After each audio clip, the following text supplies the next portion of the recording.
పర్యావరణాన్ని హాని కలిగించే ప్లాస్టర్ ప్యారిస్తో తయారు చేసిన రంగురంగుల వినాయక విగ్రహాల కంటే మట్టితో తయారు చేసిన విగ్రహాలు మంచివని Guntur Oxford school principal Padmavathi, vice principal Sridevi తెలిపారు. విద్యార్థులు తయారు చేసిన మట్టి విగ్రహాలతో ర్యాలీని చేపట్టారు. ఈ కార్యక్రమంలో ఉపాధ్యాయులు షేక్ ఖాజావలి, ఏవో రామారావు, తబిత, ఎలిజబెత్ రాణి తదితరులు పాల్గొన్నారు.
Good morning to one and all. My name is Naga Vaishvika. I am studying in Guntur Oxford School from 8th I1. And we should want to use the eco-friendly Ganesha. Don't use POP Ganeshas. They are harmful to our environment.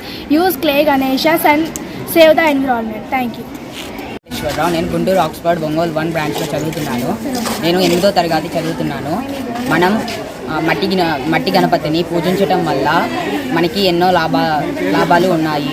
మట్టి గణపతిని కాకుండా రంగు గణపతిని పూజించడం వల్ల మనకి disadvantages ఉన్నాయి. వాటిని తీసివేయటానికి మట్టి గణపతిని మనం పూజిద్దాం. మట్టి గణపతియే మహాగణపతి. Thank you. శుభోదయం అందరికీ. నా పేరు దీపా. నేను 8వ తరగతి చదువుతున్నాను. ఈరోజు మేము ఉదయం నుండి మట్టి గణపతిని చేసాం. 200కు పైగాని చేసాం. ఇవాళ మధ్యాహ్నం మేము ర్యాలీని చేయడం జరిగింది. POP గణేశాలు చాలా harmful. So clay Ganeshas are very eco friendly. ఈరోజు పర్యావరణాన్ని పరిరక్షించేటటువంటి భాగంలో మా గుంటూరు ఆక్స్ఫర్డ్ విద్యార్థులు ర్యాలీ నిర్వహించడం జరిగింది. ఈరోజు ఉదయం నుండి మట్టి గణపతితో విద్యార్థులందరూ కూడా వారికి తోచినటువంటి విధానంలో చక్కగా సుమారుగా నియర్లీ 200 మట్టి వినాయకుడిని క్లాసులో తయారు చేయడం జరిగింది.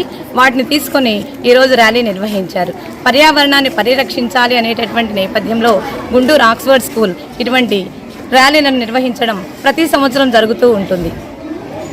ఈ ర్యాలీకి అనుమతినిచ్చినటువంటి మా యాజమాన్యానికి మరియు గుంటూరు ఆక్స్ఫర్డ్ స్కూల్ విద్యార్థుల తల్లిదండ్రులకు నమస్కారం తెలియజేస్తున్నాను.